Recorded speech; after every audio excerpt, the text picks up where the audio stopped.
All Hey. of that work went to nothing. You know what? Fix that in post, if anything. I'm not even gonna fix that in post. I'm gonna leave it. It's not that. Is You it? know what? This is gonna be funny. Is it that bad? Is it that off?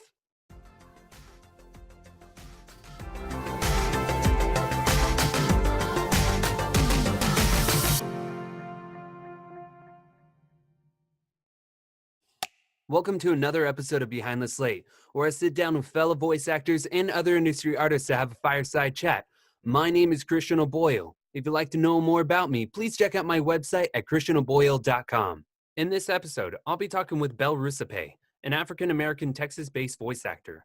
He's voiced in many projects, including XOXO Droplets, The Pretenders Guild, Midnight Wave, and Into the Hoops, as well as the co-host in the voiceover podcast, The Unreal Broadcast. Aside from voice acting, Bel is also a writer, an artist, and just a helpful hand in the voiceover community. How's it going? How are you? I've been doing pretty okay so far. I mean, on one hand, the school semester is about to end, thank God, but it's kicking my ass. Now you're going to college? Yep, I'm attending college right now. Nice. What are you going for? VisCom, which is technically a 5-year thing where it's like two core years and three like the courses. Mm-hmm. Three like the course years, like the courses in the VisCom building. Mm-hmm. This is my first year in the VisCom building, so this is my 3rd year in college so far. Oh, you're almost done then. You're halfway done. No, yeah, okay, yeah, technically halfway. But Halfway. halfway is still painful. I mean, looking at my perspective, you're almost done. Well, good to you. Ugh, for me. No, I mean, you're going through it right now, so ugh. But Yeah. no, I mean, that's awesome. I definitely support people going to school and just kind of furthering their education for the future. It's awesome. Thank you. And you know what? I think I'm still glad that I'm taking VisCom because at least the things that I'm learning there have been helping me, like with my commissions and all that stuff. Good. That's awesome. Yes, my God, I was a total newbie when I was starting commissions. So needless to say, with the actual information that it takes to use these programs, it helps a lot. Right, of course. And I mean, we always start somewhere. When I started photography, I literally bought a DSLR camera. I was like, I'm a photographer. I got a business license. I didn't have a single client, and I was like, I am the shiz now. There is no denying that I'm going to be the best photographer in the world. Let me tell you, I sucked. Oh, Hardcore sucked at photography. And it took me a while. And now I'm doing interior architectural photography, which is far from what I thought, because everyone who gets a camera, they're like, I'm going to do portraits or things. And I see. here I am photographing homes. Huh. But I like it. I love it. It's awesome. I'm going to straighten my camera. It's a little crooked. There we go. And I hear a plane. Of course you hear a plane. You always hear a plane. I think it's still sideways. All of that work went to nothing. You know what? Fix that in post, if anything. I'm not even gonna fix that in post. I'm gonna leave it. It's not that. Is it? You know what? This is gonna be funny. Is it that bad? Is it that off? I mean, it looks normal to me, but I don't know. I deal with verticals all the time, so that's why I notice it. That's my journey into life. Thought I was gonna be a photographer. I am a photographer professionally, but it's not my job full time. But you know what? It is what it is. I like it. It's good. You take what you can get. Oh yeah. No, I definitely enjoy doing it part time. I could definitely do it full time if I wanted to, but that means I have to really market myself. But then I'm like, I could do it. But I really like the job I'm working at. I work for my father-in-law, who is a developer who has developed a 3D landscape company, which I work for, like as the support and stuff. But he's also developing a video game. Holy and crap. I'm doing sound effects for it, kind of sound effects for it, but effects, visual background like space scenes because I can create in Photoshop. I've done space scenes for the game, and then I'm going to be voice acting in it and a bunch of other stuff and testing and beta and all that stuff. So I was like, I think I'm gonna just stay here. God damn, dude. You got Yeah, it set right now. yeah. No, it's so I'm like, I don't really see myself pursuing photography full time just because I have this ability to work for a software company. Um, basically. Yeah, And you kind of have it made right there. yeah, And that's yeah. based on a connection, not really anything else. Well, and then like I thought about because I do theater as well from with my wife, and I watched anime like years and years and years. So about 10 years ago, I Mm. was like, I'm gonna do voice acting. And I watched voice actors do voice acting and said, that looks like it sucks. Just just the repeating of like the same lines over and over. And I was like, I don't want to do that. And then after doing a couple years of theater, and then my father-in-law going, "Hey, what do you think about voice acting for the game?" I was like, "Okay, let me look up voice acting. It should be fine and easy." And then I was like, "Oh, Mhm. this is detailed. Oh, I like this." And just kept on getting into it. And I went up to my wife. It's like, "So, what do you think about voice acting?" She goes, "Yeah." I was like, "No, no, wait, what?" I was like, "It's big. Like you They're need like, to what do move." you really And sh think? she goes, "Yeah." I was like, It's expensive to start." She goes, "Yeah, let's do it." I was like, "Okay, here we go." So, yeah, that was our Damn. turner. What got you into acting? Well, I didn't exactly take theater because, back in school, I was usually like the shy, keep to myself person, like that type of person who sits on their own at the lunch table. Yeah, yeah. I kinda, yeah, that was me. So, but one thing I always loved to do was just like get into character, even if it's just make believe in general. Like the person who I think inspired me the most to get into voice acting was definitely my fifth grade teacher, who Mm, when she read to the class, she always read with so much personality and character. It was like even though she kept using this, she had like the same voice throughout the whole thing. right, It was just the differentiation of each person. Like she made it so that each character had life to it, and that always intrigued me right. when it when I was just waiting to hear the story. That's amazing. So that kinda drew you into this, what if I kind of looked into that? And that is how that drew you into voice acting?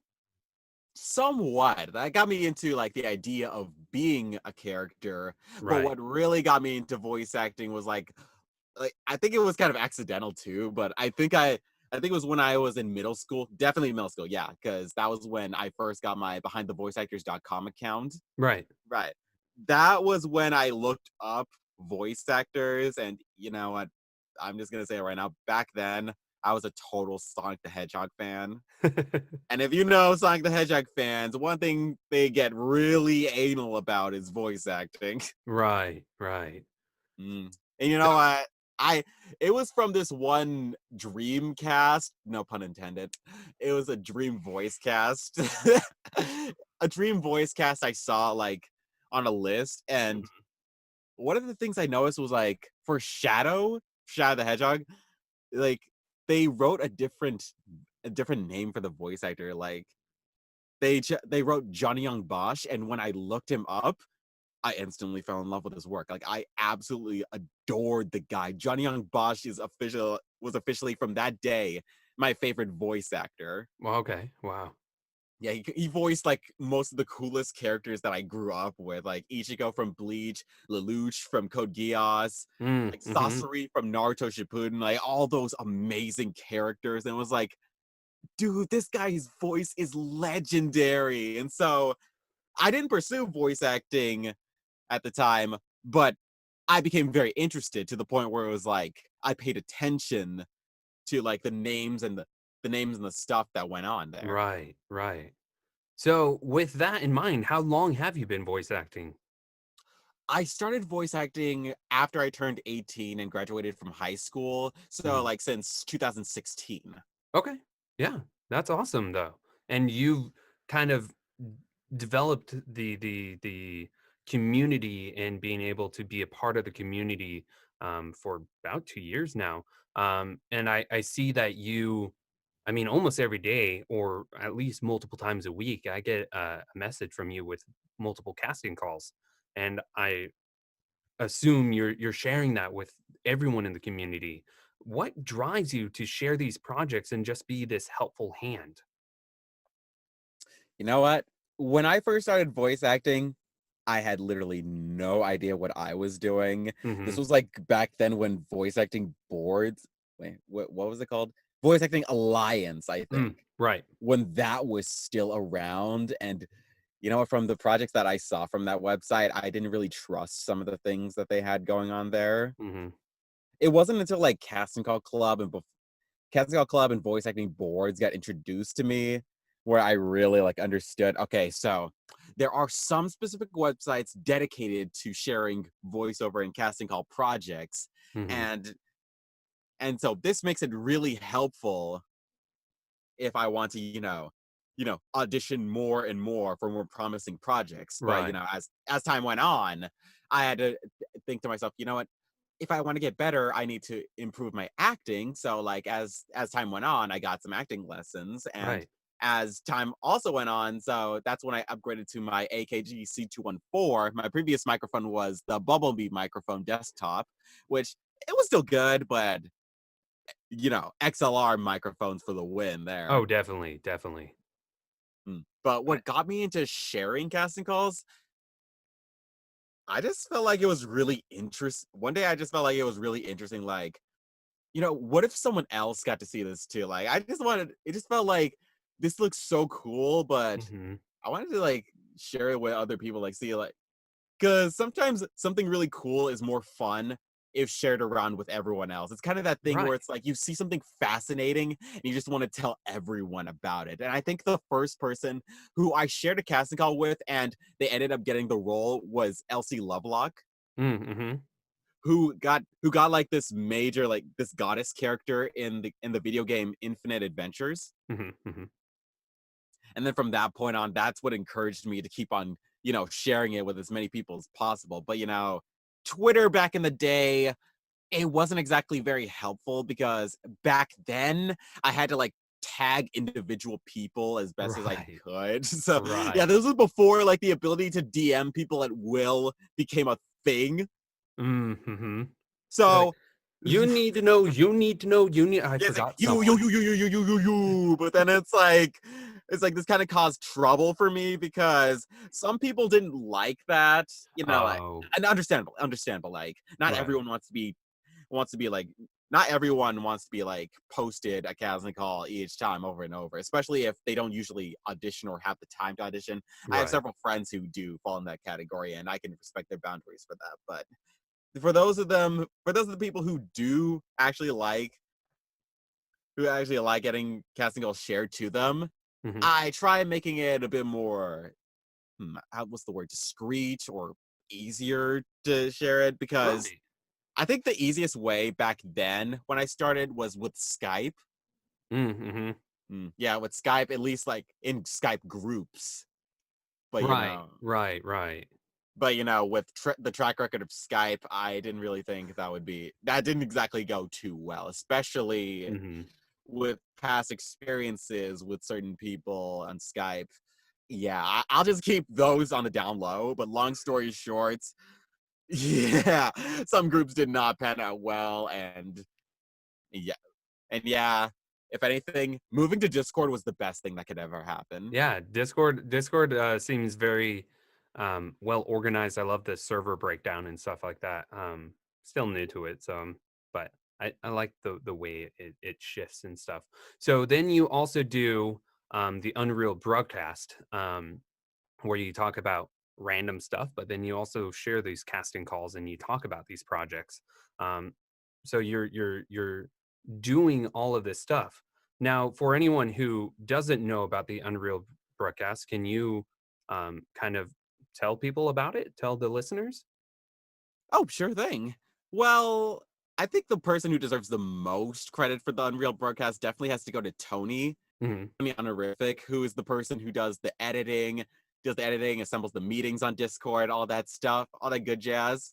And he's the one who brings the articles as well. So Hmm. thank you very much, Tony Honorific. If you're watching this, Tony bruh, shout out to you, my Shout out. bruh. But yeah, seriously, he came up with the idea. I kind of followed along with it, and to this day, I think it's been a year so far since we decided to do it. You And have like man, 79 it's been episodes.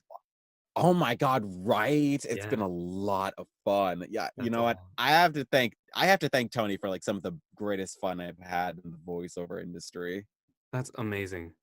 Just being able to interact with the community and interact and just have fun, just and meet people.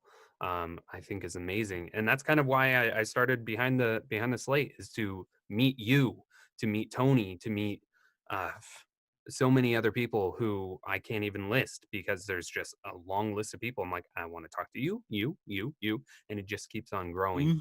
Mhm. So that's why I started this. Is just so I can sit down, and talk to people, and get to know them. Um, Now you also are a writer. How long have you been writing? I think in general, I've just okay. Back in school, it was kind of an iffy sort of thing.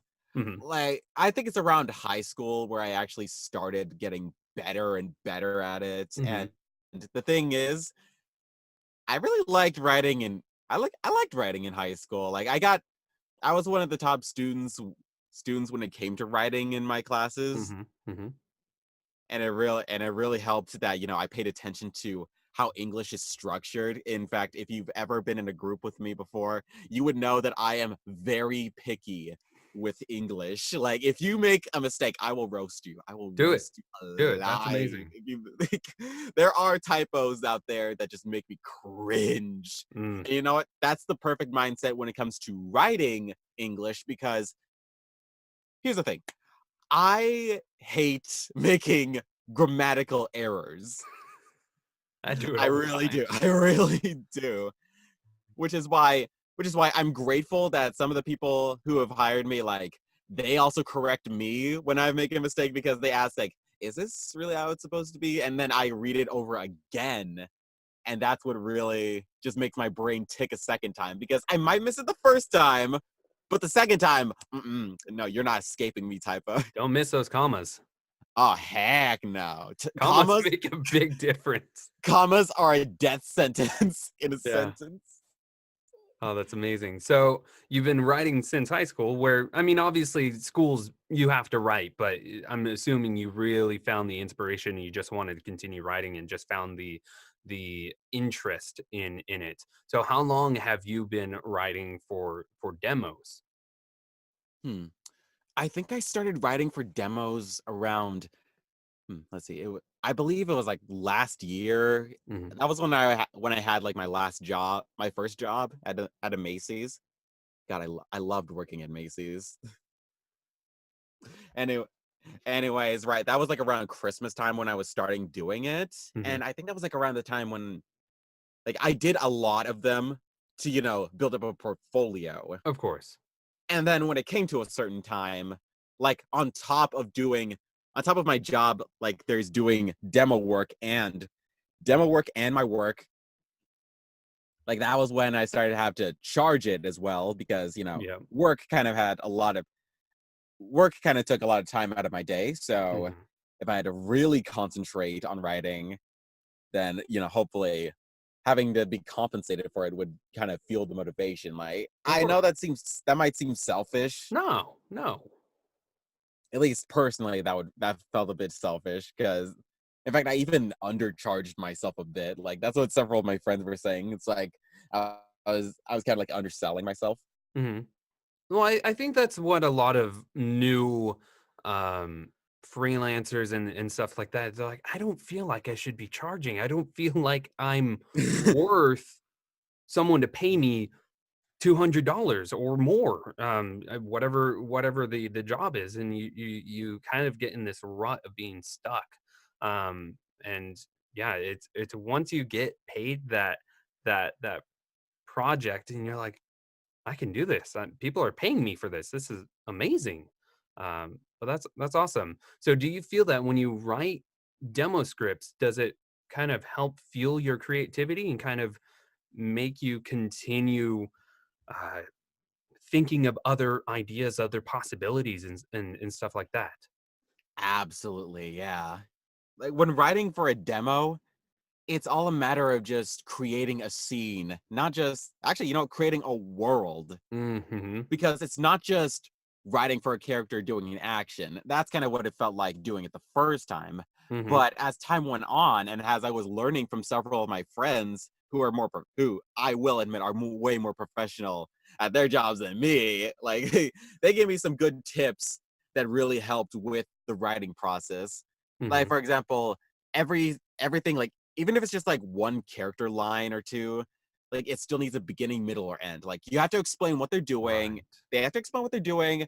They have to set up the entire scene, Mm-hmm. and basically you have to set up the entire mood.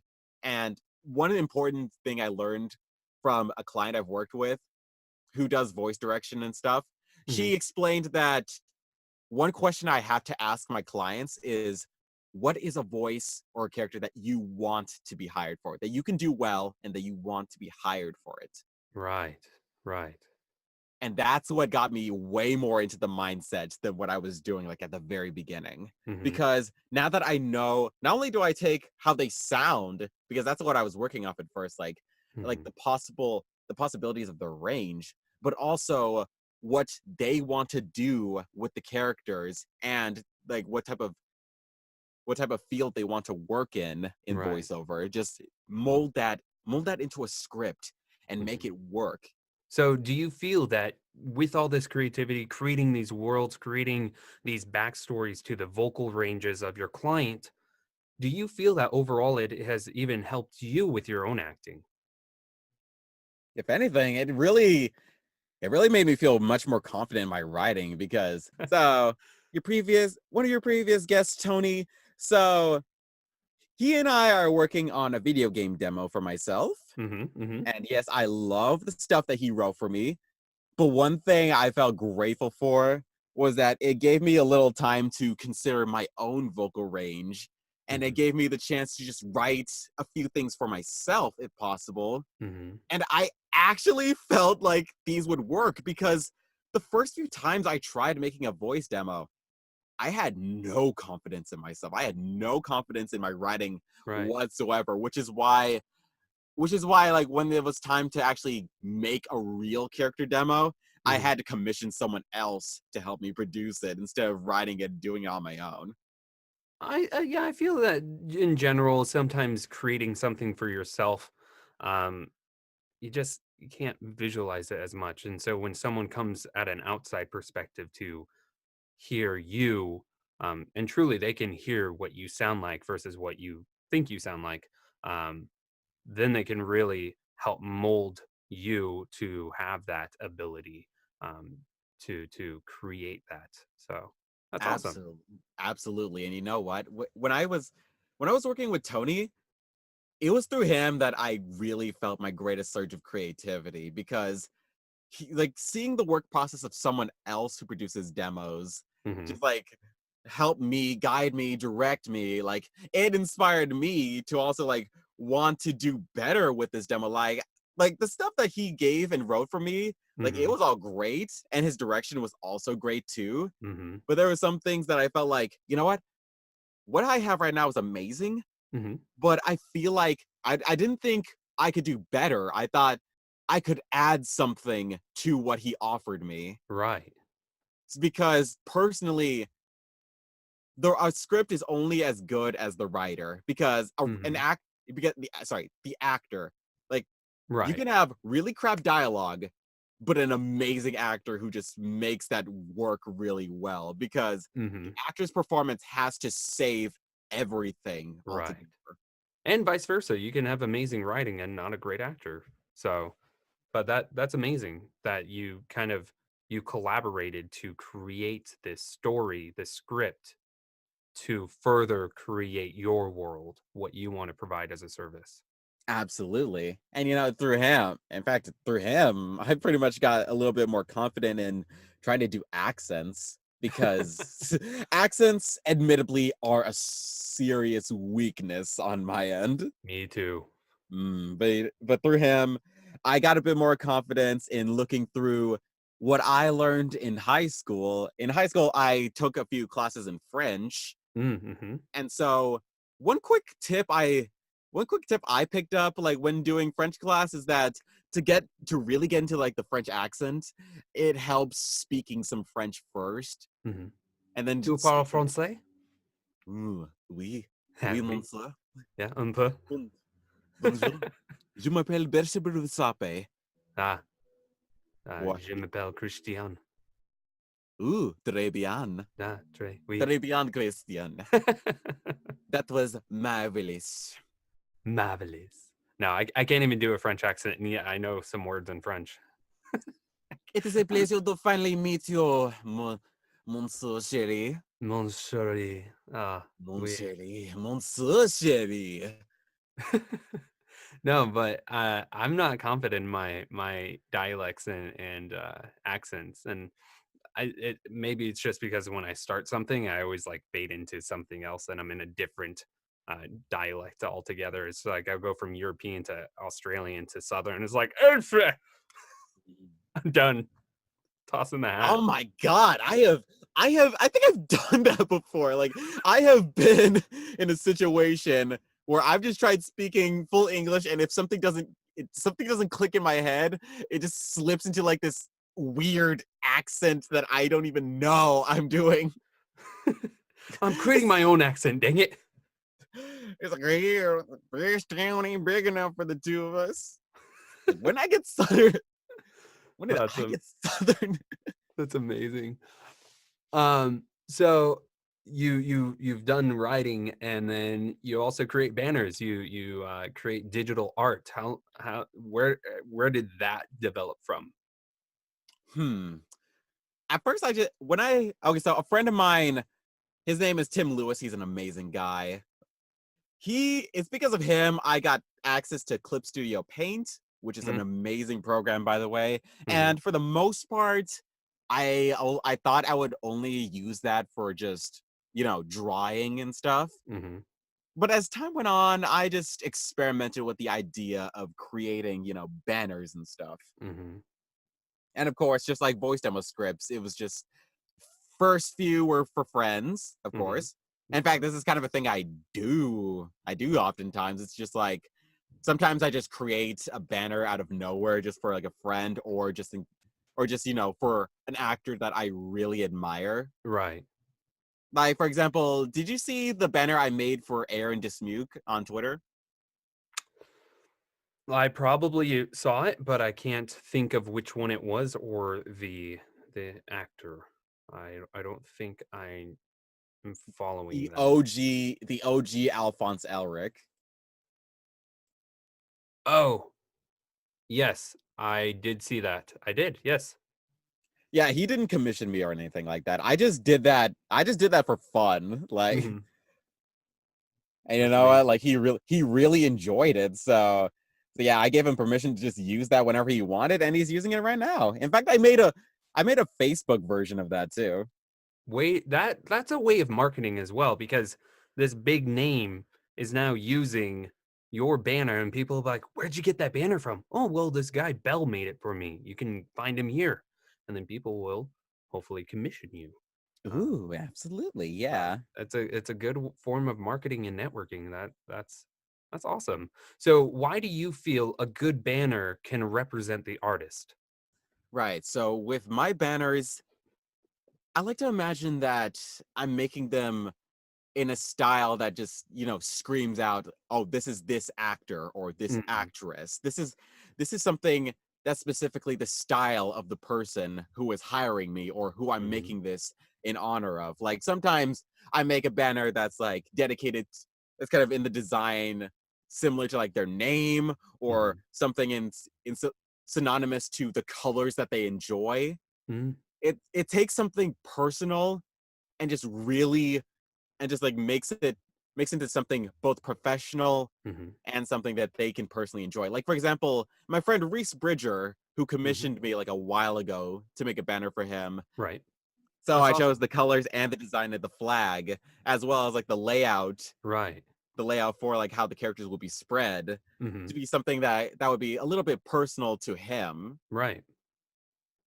Basically, you're accessing their brand as who they are and creating something based on what you feel would represent them the most. Absolutely. That's awesome. So, where would you like to see yourself in 5 to 10 years? Do you want to continue writing copy, creating banners, or do you want to possibly expand voice acting, expand maybe sharing casting calls as an agent or something? Where would you see yourself in 5 to 10 years, or where would you like to see yourself? Hmm.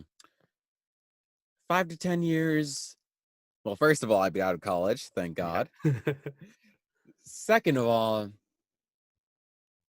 I might imagine myself being an agent. Like maybe I'll take like some marketing classes here and there, Hmm. and like if possible, maybe become an actual agent. But the thing I always imagine is like even if I did become an agent, I'd still like to just, share casting calls with all my friends and all the voice actors that I think Yeah. have like the potential to really Mhm. like get out there. Because with when I pick a voice actor to share a casting call with, it's someone who I can just definitely imagine has the potential to really get farther into their career as a voice actor. Like even if it's just someone who does it as a hobby. Like for example, some voice actors who start off like say in the bridging community, Mhm. like Mhm. the fan dubbing and bridging community, there are some voice actors who started there. Some of them are still teenagers, but because like they finally got some big roles, like some original content, some paying roles, all that stuff to put on their name. Mhm. Like they're kind of shying away from that and like moving on to actually building themselves up. Right. It's some of those people that are actually like some of the greatest voices you can hear in the community.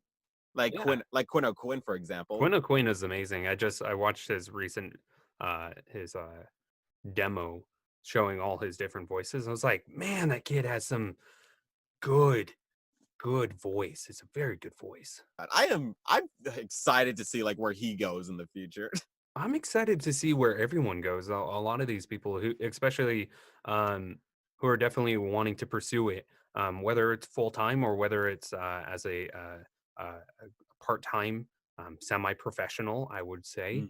Mhm. But just to see where you go and where Quinn goes and where Tony goes, and just to see how everyone kind of furthers themselves.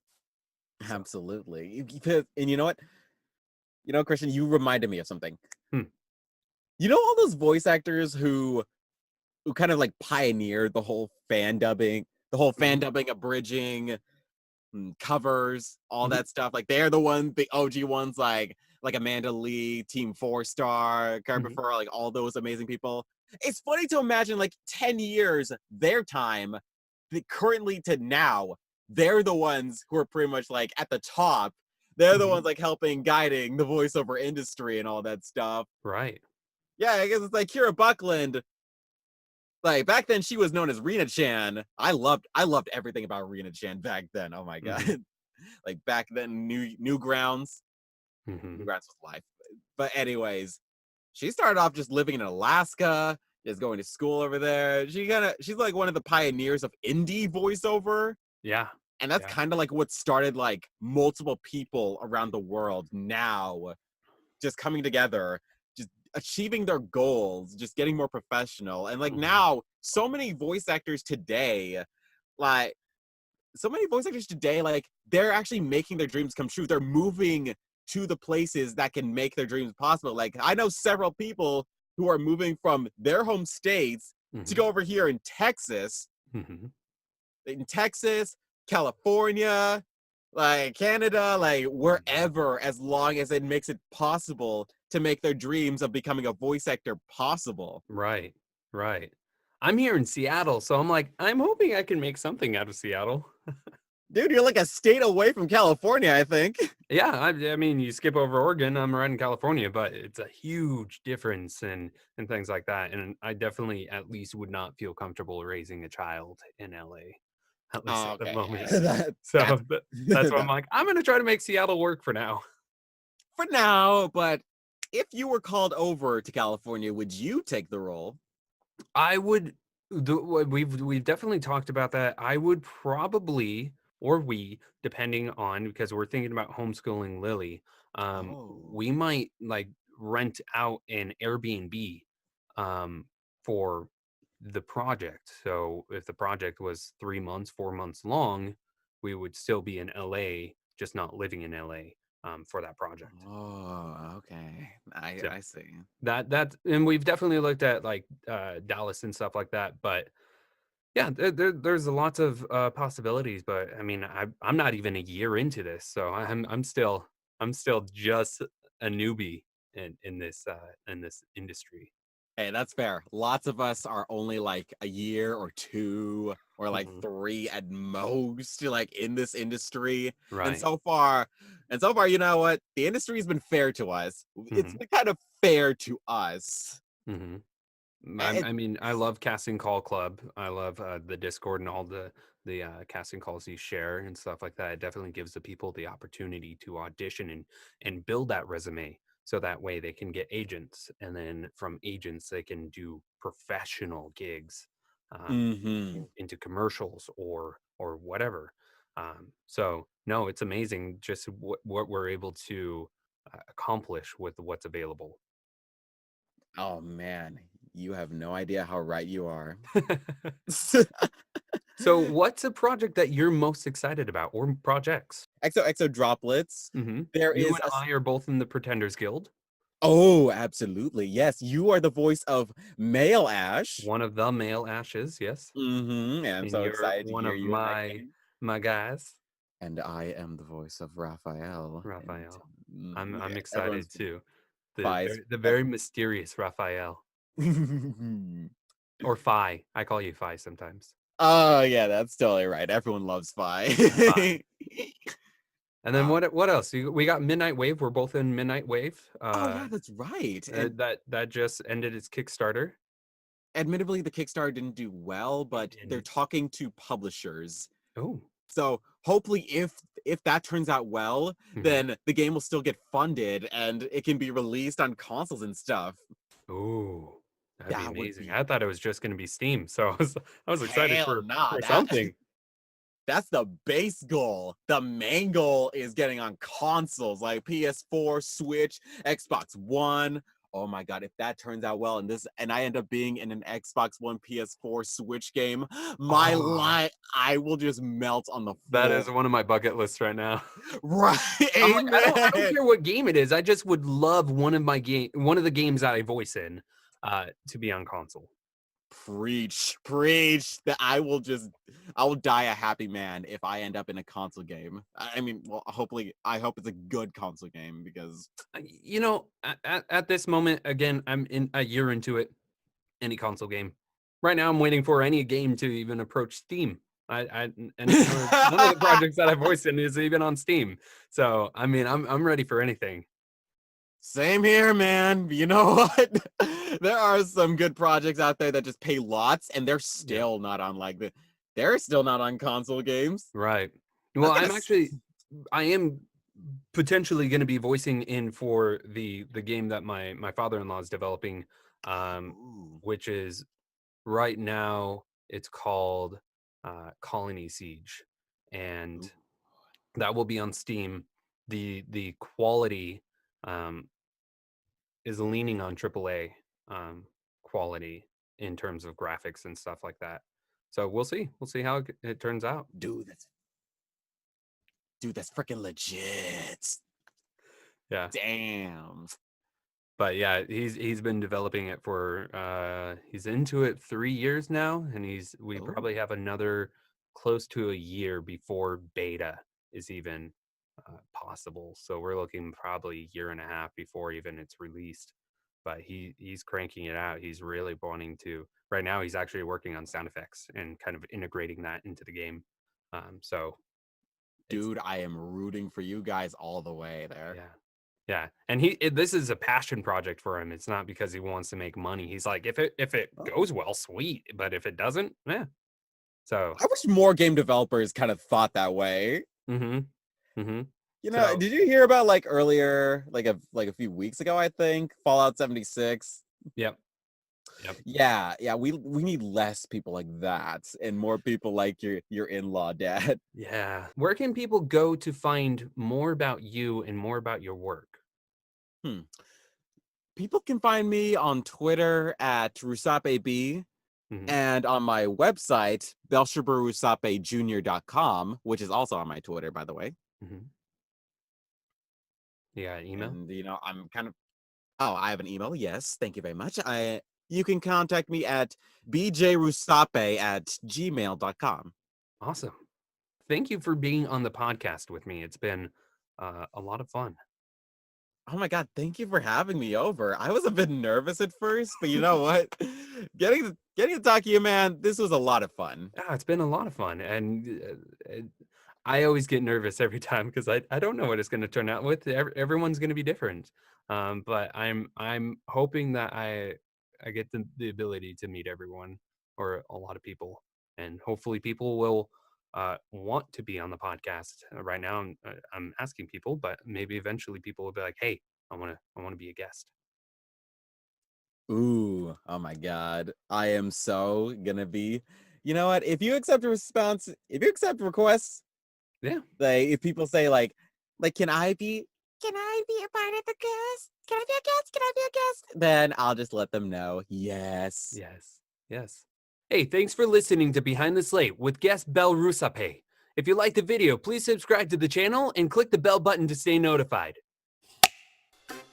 The Unreal Broadcast. Why are you crooked? I don't want it to be crooked.